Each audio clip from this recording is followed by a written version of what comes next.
Hi, I'm Eddie Burke. I've been the bartender at the Hollywood Improv for 40 years, and this is my podcast, Eddie's Bar at the Improv. Hey guys, it's Eddie Burke, and this is Eddie's Bar at the Improv podcast, Pandemic Edition. Obviously, you know why it's a pandemic edition. We'll maybe get into that a little bit, but not much. But even that aside, I have got an unbelievable guest from the 80s, a regular and also an author. Don't laugh, Miss Julie Rao. Hi, Julie. Hi, Eddie. How are you? I'm good. How you doing back there? You're in Boston? I am in Boston, and I set up a little makeshift bar for us behind me since we couldn't sit in my old seat and talk. So I wanted to show you that. That's good because, God, am I thirsty. And I tried doing the bartender. I tried doing the bartender at home thing, but all I did was get drunk.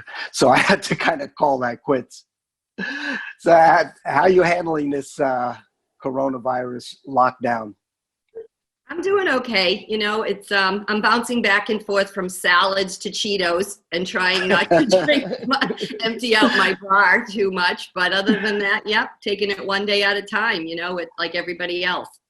Yep, unfortunately, we're all in the same boat, so we all kind of understand each other. Let's get to you, though, to Miss Julie Rao, who also is an author. I'm not Chelsea, I'm Everett. And we're going to get to talking, but why don't you explain the title to us? Oh, well, long story short, kind of working backwards. I don't know if you have the book. Here's the book. I'm from Everett, Massachusetts, and that's where Ellen Pompeo is from and a bunch of people. And anyway, throughout my years, everybody used to tell me, you know, you should go into comedy. You should go into comedy. And when I was in Los Angeles, not in acting or anything, people would say it. And then I came back here, and Chelsea Handler over the years started becoming famous. And someone said to me, my God, she is you. And I said, well, yeah, unfortunately, like everybody else, I have a piece of every comedian in me, but I'm still here, not in Malibu. So I started thinking about this book when I was going through my divorce. Everyone said, you know, you should write your stories down, which we'll talk about today, and everything that happened in LA in the 80s. And one night I just sat down and started writing. But the title is kind of a juxtaposition because Chelsea's also the city next to Everett here in Boston. Right, so that's interesting. Play on words. That's interesting because I thought it was the city in Boston, the area in Boston. But and there's one in New York and a lot of others. And there is such a thing, I guess, as an Everett chick that I didn't know until I was in Los Angeles. And somebody called you an Everett chick? Okay, well, Everett, I guess. Yeah. So what brought you to Los Angeles? Well, Eddie, not acting. That, you know, unlike everybody else that you've had on your podcast so far, it wasn't for acting or writing or anything like that. I basically was single in sales. I had lived home during college at Boston College, and I visited Los Angeles 3 times. And I on vacation, absolutely loved it. And the last time I went back, I said, if I'm going to stay single and in sales, I am getting the hell out of Boston with these winters. I'm going to California. And on the eve of my 24th birthday, 8484, I moved to California, much to the regret of my parents, my Italian parents. All parents are always crazy when their kids leave, no matter how old you are. How did you discover the improv? Well, that's probably the longest, funniest story I'll tell today. It had to do with the Willis boys. Oh, really? Okay. Yeah, I got a job with Avis Rent-A-Car corporate, and, you know, corporate job, not at the counter. And we formed a softball team. Again, I had a concussion years ago playing softball, never thought I'd do it. It was do it, we'll have fun. So I kind of reluctantly put the uniform on and got in the car to work on the 405 with traffic, got down to the park, all suited up, ready to go. And it was called off because they were taping a TV show. And so, of course, you know, oh, I can't believe we sat in traffic and we're not going to have a game and blah, blah, blah. And I'm like, well, what TV show? And they go, Moonlighting. And I was like, excuse me? Did you say Moonlighting with Bruce Willis? And they said, yeah. I said, okay, we're good. So long story short, I ended up there. There's a funny story I won't get into right now about the whole thing that day, but met Bruce's brother, who I then bumped into again at the Crush Club. You remember the Crush Club days? Mm-hmm, yeah. Motown Club. 4 days later with Bruce. And I said, you guys following me or something? Like, what's happening? I ended up in the limo having a drink. And then David and I ended up kind of casually dating. And he said, you want to meet at the Improv? And I said, the comedy place? And he said, yeah, at the bar. And I said, they have a bar? And he's like, yeah, it's like a hangout. So he's the one that introduced me to the Improv bar. And it all took off from there. Yeah. And you had heard of the Improv, though, at that point, yeah. right? I think I had even been, like, on one of my vacations. Like, I went to the Comedy Store. I went to the Improv to see a show. Right. You do the whole circuit when you're on vacation. Definitely. What, and how did you end up meeting Bruce? Well, I was waiting and watching the scene they were taping. Do you remember Dana Delaney? Sure. Okay. So they were taping that famous scene where he kisses her, like she's a long lost girlfriend, if you remember way back in the episodes. And we were all sitting there quiet watching the taping, and the sprinklers went off in the park, because it was the park across the street from 20th Century Fox. They were pretending it was a scene. Mm-hmm. And the sprinkler went off, and one of them was up my ass. And I didn't know it. And it catapulted me kind of up and into the scene. Oh, that's beautiful. And Bruce walked over, because the director said, cut. And he walked over and he said, with the smirk, oh, what are you doing? You interrupted my scene. And I was like, dude, you interrupted my softball game. And so, all right, fair enough. And he went back to filming, taping, and that was it. And we just watched and we laughed. And I had met David, but didn't even realize it was his brother, and didn't really care, because, you meet so many famous people. I never was really sure. It's LA. Yeah. You meet everybody. They're people, and you know me, I talk to trees. And so didn't give it a thought. You do. I mean, you probably know more people than anybody that's not actually technically in the business. I mean, you've looking at your book and everything. Jane Fonda? Jane Fonda was recent, because I knew this theater owner and we got backstage to meet her. But a lot of the people in Los Angeles that I met, other than serendipitously, were through my jobs with Avis and TNT Mailing, because I had the Hollywood territory. Uh-huh. So a lot of the studios were my clients. And then, of course, I still have friends today that work there. They got me on the lot. I went to parties like Lorimar Studios party and different things. So I never realized, when you're in it, you don't realize it, just like the 80s, you didn't realize it till later how special it was. Right, till 2020. Yeah, oh God, yeah. And really, I was really blessed to meet so many people, and they were all really good people. There were only a few that I didn't care for. There's always that. That's just people. How did you run into Bruce at the Improv? Well, he was standing at the Crush Club with David 4 nights after the softball game. Oh, okay. And I walked up, and of course I was like, are you guys following me or something? And they laughed, and I ended up dancing, and he was dancing. And then David asked me to meet him at the club. And of course, Bruce used to hang out there all the time, back in the days. Yes, I do know. Mm-hmm. I know you know. Back and John Goodman and all of them, they hung out at that little corner at the jukebox and the VIP table. I always lay claim to the fact that I think Bruce and John Goodman basically started karaoke in their own way, because they constantly sang to that jukebox, and most of the time they would even get the crowd going. Yep. And it was like sort of the semi Blues Brothers singing away. And they were great all the time. All that did was go on. What comedy?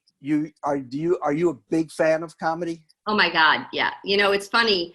I've always loved comedy shows. I've always looked at comedians, they're very special, in a lot, they're very special people in a lot of ways. Most of them have been in special classes when coming in out of school. That's why they're special, but go ahead. That's another story. And I've always admired the ability, for making people laugh and on cue, because, now, I know so many more, and, I work from time to time with Bobby and Collins and a couple people. I have seen people who have a death in their family and go up on stage that night and make people laugh. That's a special person, Yeah. And I really admire it. And I also think it's just in my bones. My dad was very funny, we got through a lot with humor. The Rayos are all, crazy Italians and very quick-witted and all of that. So, yeah, I've always loved it. And it's where I turned back to after I got divorced, because I don't golf or play tennis. So there you go. Were you sort of at all in awe of the fact that you were at the Improv meeting these people, or were you already kind of like, it's nice meeting him, but,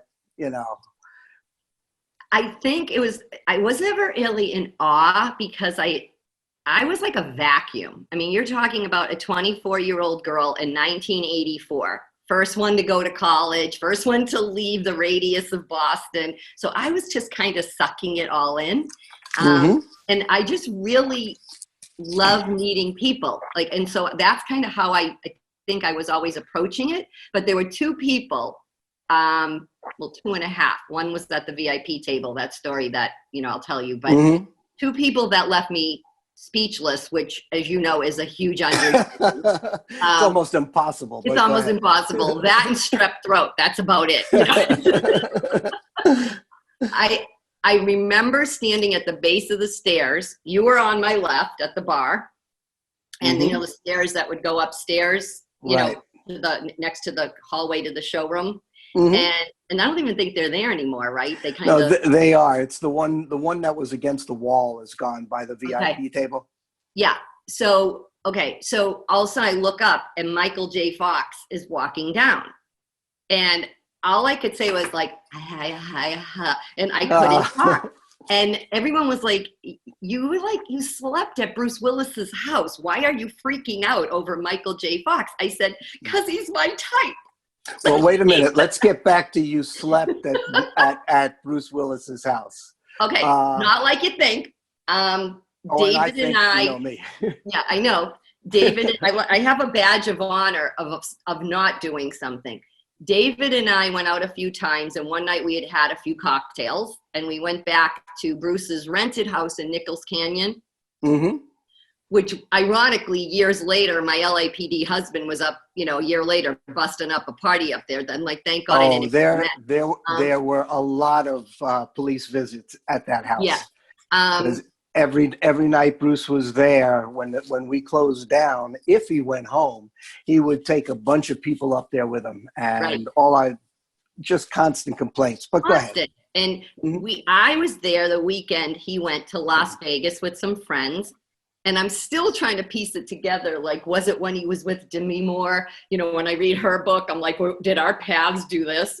But I would say no. I would say no. That was a little bit probably before Demi. Yeah, right. That probably. period. So I ended up staying there because, you don't want to do Nichols Canyon down at 3 a.m. Oh, no. After a few cocktails.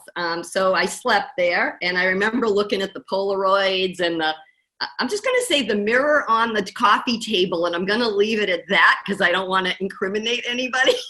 I understand. I think yes, I understand. And I was never into all that. I wasn't a goody two-shoes, but I always kind of had my own fun with my Amstels and, called it a day.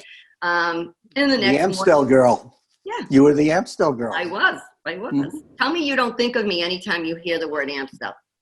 Every single time. Unfortunately, we don't carry it anymore. But at the same time, somebody says Amstel Light, and I go, Julie, definitely. Yeah. Well, must be a friend. Do you remember the time that I came in and it was, and again, this was a bachelorette party in 1987, people, not now. So you kind of have to take your mind back pre-Sex in the City, pre-hangover, right? And I threw this bachelorette party for a friend of mine, and I had so much paraphernalia that I bought through a paper catalog, not the internet, that the Adam and Eve people sent me a gold card in the mail. Okay. Oh, wow. You know, the Adam and Eve. So we had every form of penis, condom, hats, things sticking out of our heads, everything. And you were the seventh of the seventh bar. And your back was toward us. We came in and I said, "Hi, Ed." And you heard my voice and you said, "Amstel." And when you turned around, all you saw was penises sticking out everywhere. Yes, I do remember that. That's like, yeah, it was kind of a little bit of a shock. Not so much to see you like that, but all these other people. No offense. I don't know. What are some of your memories of things that happened when you were at the club? At the club? Yeah. There are so many memories. I think maybe like the top couple. One was when and again, didn't realize how lucky I was that this happened, that I got to sit at Bud's VIP table. Mm-hmm. Because I keep reading stories about all these comedians and David Spade saying he was waited to be invited to the table. You know, it was that big thing. If Bud invited you to the round table. And again, didn't know all the folklore around it then. I was just kind of, again, the sponge. And Bruce said to David and I, "Well, come over, sit down, have a drink." So, you know, he pulled our seats out, we sat down, and to my left, sitting right beside me, it was Frankie Valli, Joe Piscopo, Dennis Farina, Joe Pesci, Bruce Willis, David, and me. All kind sounds of sounds like an Italian mafia. It sounded like Christmas dinner at my house. I think that's why I felt so comfortable, because I was sitting there with 7 Italian guys all screaming with 4 dial things going on at the same time. And Bruce kept popping in. He was very peppy. We'll leave it at that, you know, seeing how we were doing. And they noticed that I just happened to notice, but I didn't pause, that Frankie Valli was the only one that was very quiet. And this again is back in the 80s. And I didn't say anything, but in my brain, I was like, I just want to ask him to sing Sherry to me. Just one line, you know, like right here at the table. Just go ahead. But I'm like, play it cool, Julie. And then Bud came over, and I kind of blocked this out until I started reading the improv books and everything. Mm-hmm. And he said, "What is she doing here?" Like I was like, who is she? Yeah, right. Doing here? And I was just like, whoa. And I was kind of an independent business person then, and I just went, And so Bruce said, "I'm sorry." I said, "Don't worry about it." So David and I got up and went to another table. But I forgot that part for years. It's kind of like a suppressed memory.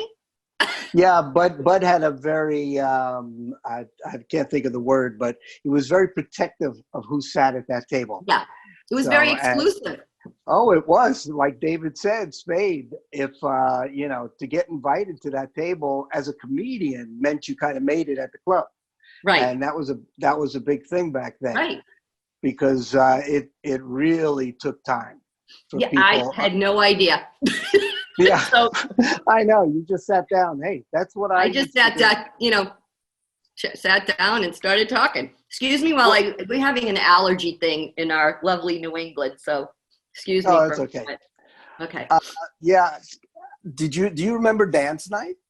Oh, I do. That's where I met my husband, who's my ex now, but that's where I met Kevin.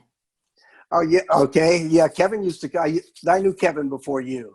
Yep. Kevin used to come in all the time, even, you know, for dinner when he was on patrol sometimes. And and then when he was off. Personally, I love Kevin. Kevin's a good guy. Yeah, he is. And you share the same birthday. Oh, his is the 14th also of January? Oh, interesting. Yeah, I was just in touch with him a little bit on Facebook a while ago, but that's for another time. The dance. Well, I'll tell you, that night, I didn't want to go because it was the beginning of dance night, and I remember a friend of mine was visiting, kind of like a brother, you know, growing up, a guy friend, but, you know, his mother and my mother were best friends. And he wanted to go back to the Improv before he flew out the next day. And I think it was either Sunday or Monday. I can't, because remember when they did 2 nights? Yep. Yeah. And I was like, oh my God, this is me. I can't go there on dance night. I'm like a regular. Are you kidding me? I'm not going on dance night. Like, how desperate is that? You know, because you know what happened on dance night. Yes, I do. Free for all. Yep. So I caved. I went. We got to the door, and my other friend, John, who is again another friend, forgot his license. So we went across the street to the Mustache Cafe. Remember, which is I do. And we waited for Mark to come in. And at about 11 o'clock, talk about like my life would have been different had I just gone home. I saw Mark and I said, Mark, can you do me a favor? Like he knew me, you know, and from being there and Eddie, blah, blah, blah, you know. And he said, don't worry, let him in. And I looked up and Kevin was up, you know, we were standing down below and up on the, you know, when it was raised and people were up there dancing. And I looked up and I thought, oh, he's cute. And he came down, he caught my eye, and he asked me to dance. So we were dancing, and he said, what did he say? He goes, well, I just have to be honest with you after when he asked for my number. He said, I'm a cop, I'm LAPD, I have a 5-year-old son, and I'm going through a divorce. And you know what my answer to him was? What the heck? What's another chapter in my memoirs someday? Definitely. There you go. How weird is that? That's perfect. Hey, and 23 years in, you know, we got married 2 years later, and we were married for almost 23 years. And he was being perfectly honest, which is very, very commendable. It was very refreshing, and it wasn't a wannabe actor. You know what I mean? And it was somebody who was kind and cute and nice and had a stable job. Yeah, that's very true. He wasn't going to lose his job. Yeah. So dance night and your friend that night had a great time. He was so happy that he got to go again, and everybody just loved it there. I took so many people. I mean, you guys know that, like when relatives visit, you know, and friends visit, you got to take them on, like, you know, the $3 tour. You know, you do the Universal, oh God, not Disney, please. I'll give you the directions and call me when you get home, you know, because I can't do that. And, did you, speaking of visits, did your parents visit you out here? Oh, yeah. Long before the Goldbergs. Oh, all right. They were the Rayos. And if you could picture, first of all, my dad every day would get stopped because people thought he was Danny DeVito. Okay, so start there. We come from a long line of really small people. And he looked just like him. And my mother was like, you know, Mother Teresa. And they had never been out of Boston. Okay, except for one weekend in New Hampshire for their honeymoon. So they flew cross country to see me, right, the rebel, and the stories that ensued from, you know, one of the times they visited, they set the house on fire with the toaster oven, broke my sliding thing. Okay, my dad clogged the toilet, showered down into it. It was always something. But the best one was their first trip, the last day, because they were going home the next day, was Easter Sunday. And my mom's very Catholic. And we went to Mass and we went home. And I said, well, I want you to see Venice Beach because, you know, you got, again, part of the $3 tour, right? The nickel tour. You got to see Venice Beach. Well, I took him down there. My dad's head's doing this, you know, because the girl's on the roller skates, right? And my mother's, you know, doing one of these. And all of a sudden, you've got all the people, again, in the 80s, it was a little bit raunchier down there, you know? And, a lot raunchier. Yeah. Yeah. She was like, I feel so dirty on Easter Sunday. I have to go home now. And I was just like, oh my gosh. So we're driving home, and she said to me, look, there's a honey baked ham store. I kid you not. I went like this, turned around, smack, massive car accident. I was like, oh my God. My dad got out, and the guy that we hit ran up the street, and my dad was like running after him. And so this is like the traditional story that we have to make honey baked ham every Easter because we all came out of it alive. Yeah, that's definitely a plus. Honey baked ham, is that not a tradition anyway? On Eddie? you don't know. I have no idea either. It's 25 years old, was not. But at this point, after 9 days of a visit, like my dad, we're on Hollywood Boulevard. And remember the guy that dressed up as Jesus that you sure. saw? Okay. He just passed away. Oh, okay. About a year or two ago, just recently. He approached my mother. I don't know if it was the same one. Oh, might have been a different guy. Yeah, it was a long time ago. My dad looked like Danny DeVito on crack. He went ballistic. I was like, okay. And then, of course, I took him to Spago because, that was a big thing, the one near Tower Records. Remember the little one, Tower Records? Yep. Yeah, and I was so excited, and I wanted to have them see someone famous. And literally, we got sat in the back, of course, and I was like so bummed, like I could see soap opera people that they didn't know, and younger people. Right. All of a sudden, Gene Kelly walked in. Oh my God! Yeah, Eddie, I'll start to cry. I could not have timed this or planned this better. My dad was like this little proud Italian. I said, Dad, go up, go ahead, introduce him to Mom. And I can still see him, God rest his soul, from behind, the two of them. He's holding my mom and he's introducing, and he was always like, Mr. Kelly, this is my wife, Pauline, and my mom like doing this. And I was just so thrilled for them. Oh. I was in tears, okay? That's so perfect. Oh my God, I could not have planned that any better. And I remember everywhere we went in LA, my mother would ask this question. Look at Spago. Does that come with the potato? I go, you're in Spago. Is it extra? Did you? Oh, that's beautiful. I love that because that's such a perfect story. My parents came out to visit once, and they were already a little bit older, and we took them to see a taping of, I think it was Blossom, way back, or one of those shows. And I had to say to my parents, now do not talk while they're taping. You need to not talk, even if you can't hear what they're saying. Well, lo and behold, they're taping, and we've been there 20 minutes, they're shooting, and all of a sudden, while they're shooting, my mother turns to my father and goes, "What'd they say?" I'm like, oh my God, they had to stop the taping. Could you please be, that's, parents always have those kinds of visits for their kids.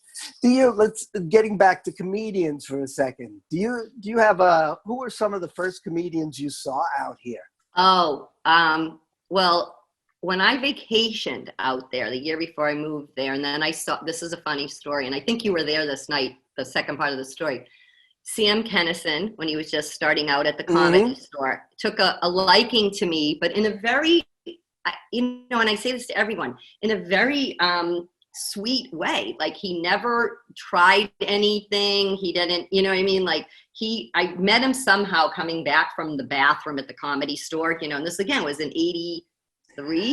Yeah, right? Did he have white on his lip? No, not at the time. And I remember talking to him. He was very nice, and I'm just like, and he wasn't as famous then. And he said to me, "Hey, Boston, come here. I want you to meet someone." And he took me by the hand and back, because how the Comedy Store to me is, and it's changed, but that original room, and it's very dark and very like weedy. It's not like open, like the Improv. And so he takes me over by the kitchen, which was really like where they all hung out, back then, kind of like the service bar kitchen area. And I think they still do. Oh, there you go. Robin Williams, and he introduces me to Robin Williams, and Robin Williams just had a baby, his son Zachary, so that's how long ago this took place.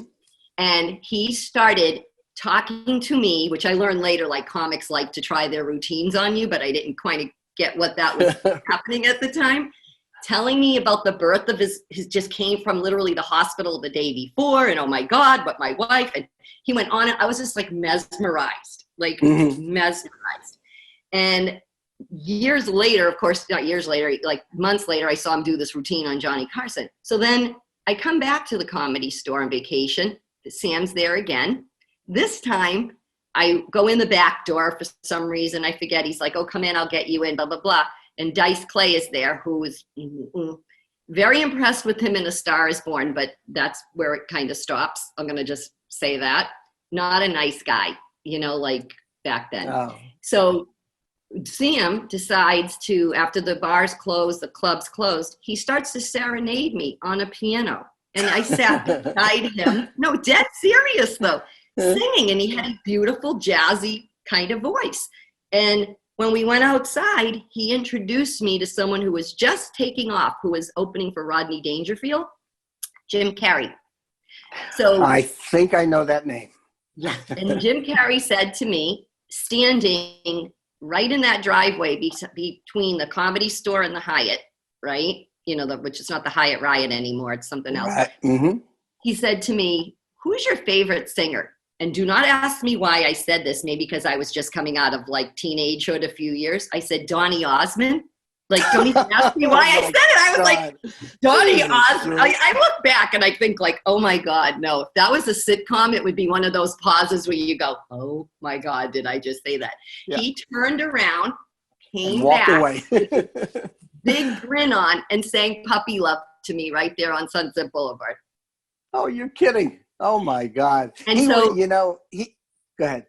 I can't, like, again, you don't know what's happening until after, and you go like, wow, that will always be special. Well, 2 years later, I'm living there, and Eddie, you're at the bar, and in comes this entourage, right, of people. Oh, we had gone to breakfast with Sam and Carl LeBove and a couple other people, and I literally almost gagged. I almost needed CPR at Ben Frank's on Sunset. And in walks the Improv, this entourage, and this guy with the beret, remember the beret and the coat? I sure do.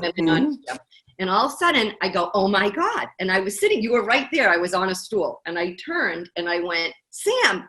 And he looked up and he went, Boston. And I kid you not, he had never tried anything. Can I swear right now on this? Go ahead. He screamed in his traditional voice, will you fuck me now? And the whole club stopped, including you. Everyone went, I went like, bye-bye, good luck. And I turned around and you looked at me. I go, no, not what you're thinking. Sam was really wild and crazy because of his drinking and stuff. To me, he was always a really nice guy. He was a great guy. He had a big heart. He was just a troubled soul, you know. Yeah. And when he finally started to clean it up, you know, and then he ended up getting killed. You know, it's a horrible, horrible ending. Yeah, I spent more time when he was there taking his keys and him looking for it. And the guy, oh, look, man, you're going to have to take a cab or have somebody drive you. I don't know where my keys are. I want my keys. I don't know what happened. I said, maybe if you come back, you know, tomorrow morning, the cleaning crew will find it when it was all said and done. You know, you're right. He was a troubled soul, but a good guy. He was a preacher's son. And I think he might have even been a preacher. Or I did not know that. Yeah. He literally, I mean, we had, you know, while my girlfriends were off talking to someone else, like I literally just had conversations. And he was, when I tell you, the perfect gentleman, like a sweetheart, you know? So, you know, and then when all this happened and all that, I mean, he was one of the funniest people though. His whole routine about in the desert and honey, can I go with the guys when he pops off the thing? Oh, yeah. Oh my God. You know, you mentioned Andrew Dice Clay. I did not know or do not know him very well at all. My few experiences with him were quite different. You know, like every time we crossed paths or whatever, he's always a nice guy. And that's usually what I get from people. He and I did do a little scene together in Evening at the Improv. It was when computer dating was starting, and I'm behind the bar. He walks in with Fran Cowan. You remember Fran?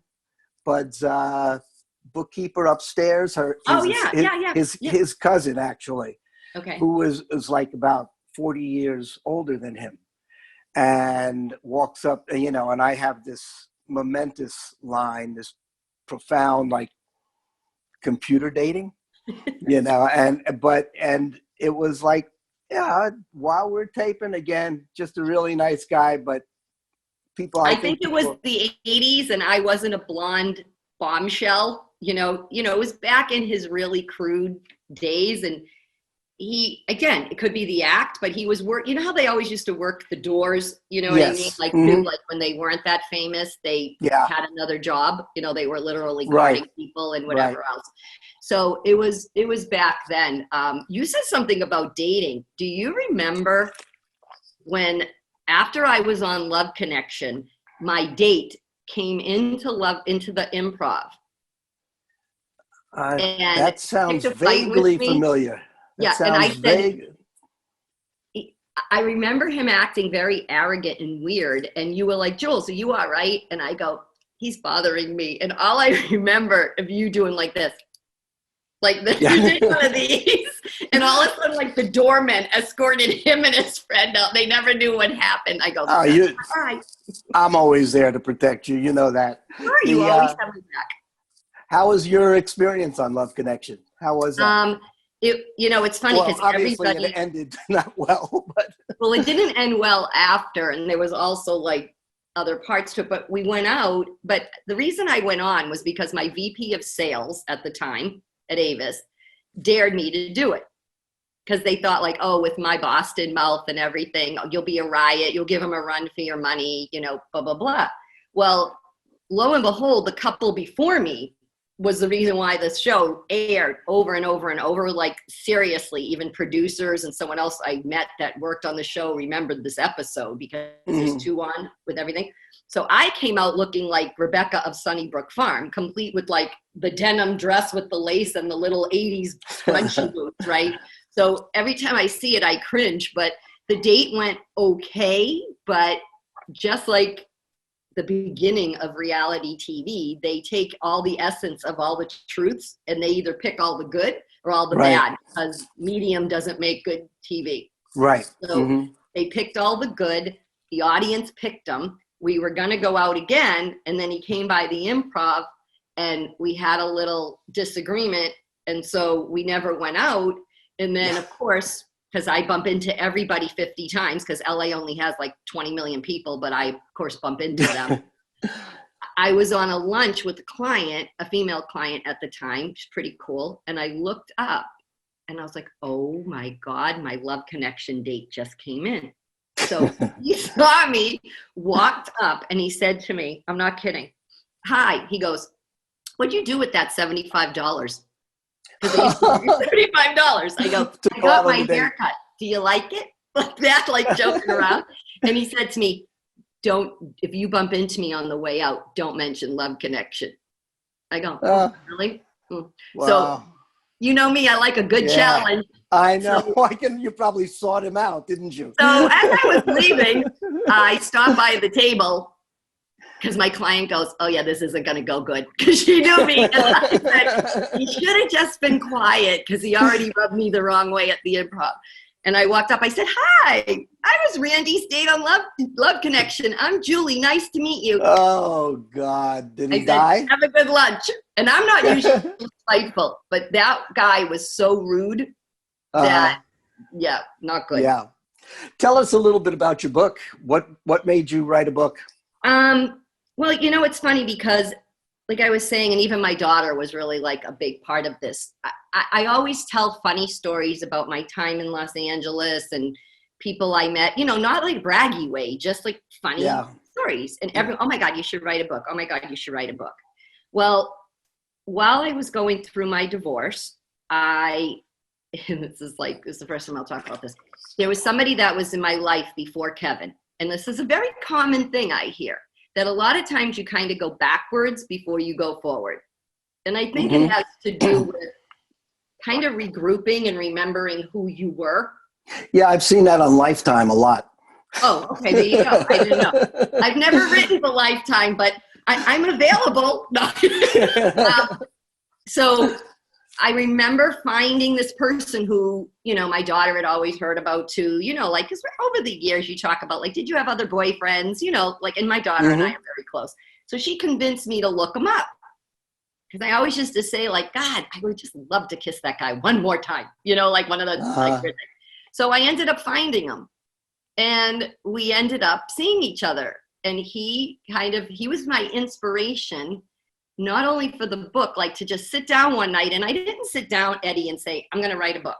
I just said, I'm going to start writing because it's kind of cathartic and it's good. You know, like, well, people were going out on Friday nights and Saturday nights on dates. And, you know, as you can tell, I front loaded my life, you know, so I was like, and I can pay my own rent so I don't have to find, you know, a guy. Nice, but that's not my focus. Independence. You know, it's okay. It has its pros and cons. I sat and I just started writing like a story, and it was the story about what was supposed to be a one-night stand with this man that turned into a 26-year, like we didn't know each other in between, but turned into a friendship, then a gap, then another friendship, you know, another friendship. Right. And once I started writing, you know, you hear, you know, this isn't War and Peace by any stretch of the imagination, but once you hear people say, like, when you're writing something, like, kind of comes through you, and I'm not trying to sound biblical. No, I don't I understand. remember writing this. Like, it just kind of was my therapy. So when I would get sad, or, you know, we had a fight, or, you know, like, you know, going through a divorce, even with the best people, is not easy. So when I would feel sad, I'd sit down and write something. And then it just started to gel. And then I started learning even more about myself, because I self-reflect to the point, like, my eyeballs will bump out of my head at times, you know? Right. And it just all kind of came together, and then the lessons learned, and, you know, and even for girls now, you know, there was just always this kind of, the essence of this book was laugh, know yourself, and do whatever the heck you want that makes you feel good, but make sure it's really what you want.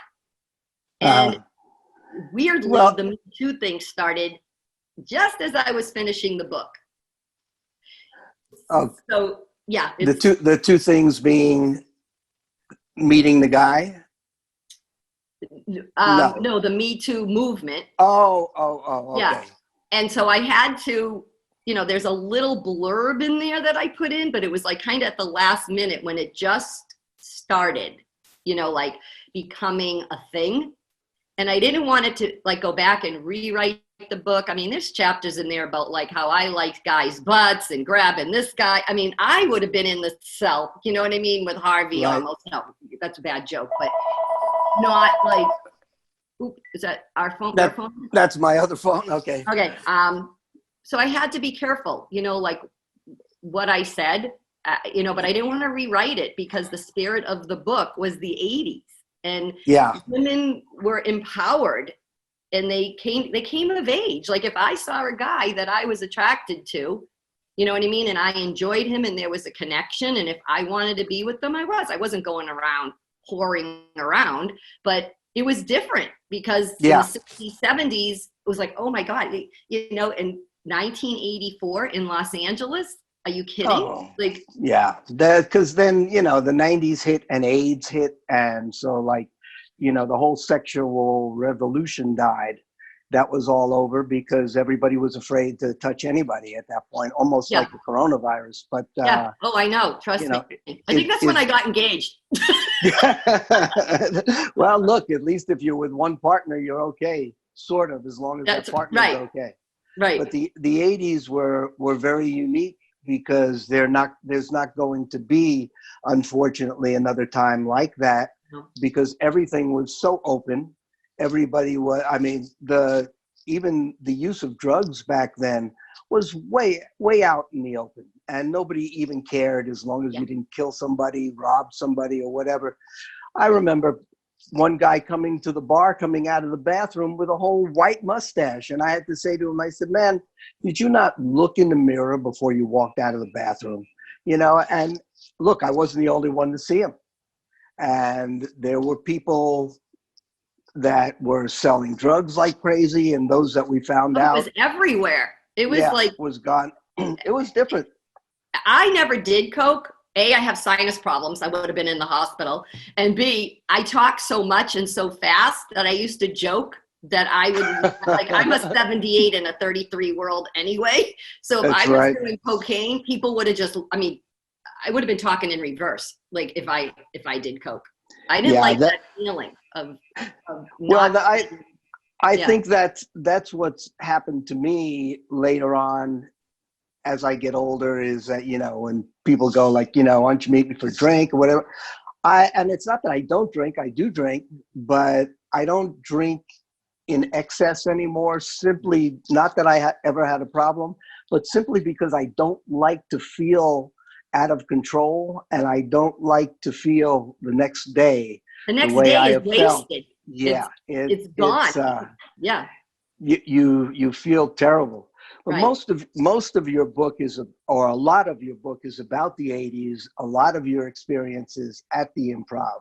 Well, And I have to joke about that because when I didn't write a book about the improv, but I have to say 90% of the things that happened to me either started or finished there, or I brought them in there. So it's like there's some connection. You know, even my parents, like I brought there. Right. Well, that's most of the regulars that went there. If their parents came into town, look, when my parents came into town, I had to bring them there. Right. I had even my wife's mother, my mother-in-law, when she came into town, we had to bring her there. Actually, my wife made me bring her there because Joan Rivers was there.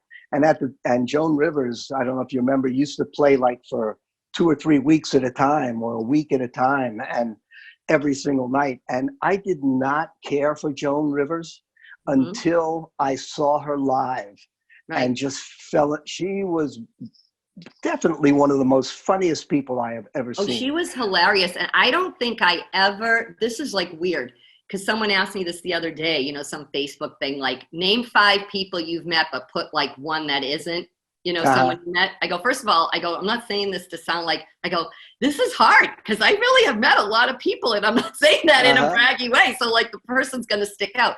But I put Joan Rivers, and they said, oh, well, we figured you met Joan Rivers because you were in LA. I go, the funny thing is I met her in 1980 when she wrote her book about Melissa when she gave birth to her daughter and she was doing stand-up. I went to see her in Cape Cod with my Italian boyfriend at the time, and we stood in line and I got the book autographed, and she said, oh, he looks like Rocky, he's a keeper. Wow, so you met her even before you came to LA, where you're like a magnet. 1980. So I was in college when I met her. You just attract all kinds of celebrities, you know, and good things. I was at her show, so that's not kind of, you know, and I stood in line, you know, to get her. Right. So that's not, you know. That's still, do you have, you know, a lot of people talk about this. Do you have your own like little bucket list of things you want to do or people you want to meet?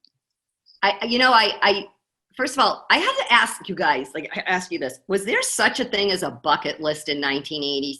No. I don't know if we called it that. No. Nope. Okay. So I kind of think I filled my bucket before I described my bucket, if that makes sense. Yes. My bucket's half full, and Yeah. not intentionally. But one of my goals, and I didn't call it a bucket list item, when I moved out to Los Angeles, I wanted to go to the Grammys because I loved music, and I still do.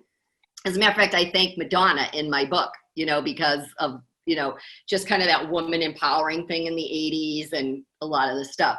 So I remember having the National Academy of Recording Arts and Sciences as a corporate customer. I literally targeted them. Like, I'm getting in that door. Like, I don't care if they have 3 car rentals. I am giving them a contract. I will explain it later to my boss. I don't care. There are probably people that rent more on a vacation than they do, you know, if that's the case. So I ended up signing them. And I remember this woman, Helen, and I said to her, Helen, if there is ever any way to go to the Grammys, that's been my dream. So she said, okay. And I thought like, oh, that's never going to happen. I think it was like 4 days before the Grammys, the one that Billy Idol opened, the opening song, Yep. and then Sting was the next year, or vice versa. I got a call, and this was the call. Julie, it's Helen. How would you like to go to the Grammys? And I can still remember where I was sitting, like we were in cubicles in the sales office. Right. I think the petition went like over, like when and I ran down the little like hallway, like the little area, jumped on my secretary with my legs like literally around her like a nut job. I'm going to the Grammys. I went out and I got, my hair done, my makeup, and I had a sequin dress from New Year's, like 2 or 3 years prior in Boston. Put it on, took one of my closest friends. We go to the Shrine Auditorium back then? I think so. Mm-hmm. Okay. They go, oh, well, you're on the balcony, because it's kind of like when the famous people get the 2 passes, they had like extra passes. It was 98 degrees, and I had on a sequin dress, black nylons, and pumps. Okay. Oh, a little warm. Yeah. I paid a bus driver $20 to come into his bus to cool off because I was ready to fail. And so when we went in, when we finally got called in, I ran and I was like in that front row looking over the balcony, and there was my big bucket list. So I got to go to the Grammys. Well, so that alone would fill it up. That's just great. Jules, I want to thank you very much for coming on. Thank you, Eddie. We could go on forever, and we probably will at some point have you back on. This is great. I wish you luck with the book. Thank you. Anything else that you write. And thank you so much for coming on. I really do appreciate it. I really appreciate you having me. It's an honor to be talking with you still after all these years. Thank you. Well, I'm flattered. So, all right, guys, I'll thank you. This is the beginning again of our regular broadcast. We'll be coming back to you every Tuesday as usual. And in the meantime, everybody, please stay safe. And we will speak to you and hopefully see you each week. Peace. Well, that was so much fun. That was fun. Yeah.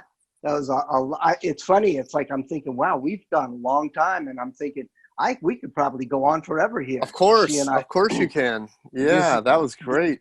That was a lot of stuff, Jules. Thank you so much. Thank you.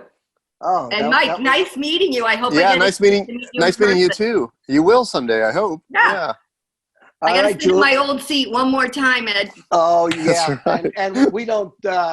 If you give me warning, we don't sell Amstel, but I'll bring one in for you. Yeah, exactly. I was going to say, I'll bring some Amstel. I don't know if I would like it anymore. I've turned to Guinness and Old Fashioned. And Old Fashions? Okay. One really good one. If I have 3, I'm in a coma. Well, why don't we can go either way, and we can go with the Guinness too. No, we don't even carry that anymore. But I do make an Old Fashioned. You don't have anything on tap there, right? We do. Yeah, we have a bunch of taps now. We have about 8. No, I'm wrong. We have about 6 taps. But we had Guinness. We don't have Guinness anymore. What have we got? We don't. It's more IPAs these days. Yeah, because the younger crowd too. Yeah, that's what everybody's into are IPAs. Times change, Jules. I know. We just so don't our livers. So it's okay. We're here for the ride. We're here for the ride. All right. Thanks a lot, Julie. I'll talk to you soon. Bye. We'll be in touch. Nice to meet you, Julie. Mike. This was fun. This is a treat. Bye-bye. All right, Eddie. I will. I'll be in touch with you in the next couple of days and let you know where we're at on all this stuff. Okay. And are you free mostly if I start getting people? I'll make time. Absolutely. Okay. Yeah, cool. This was great. This was really totally a lot of fun. Okay, yeah. I'll talk. I like that soon. I like that we have a way to do it, man. This is good. Yeah. Oh, this is beautiful. This is really. I was a little not apprehensive, but nervous because I haven't done this before. Hey, we got to do what we got to do right now, yeah. And then maybe in a month or so we can get back in there and. Hopefully, yeah. All right. Okay, dig it. I'll talk to you later. You got it. Thanks, Talk to you soon. Thanks, Mike. Bye. Bye-bye.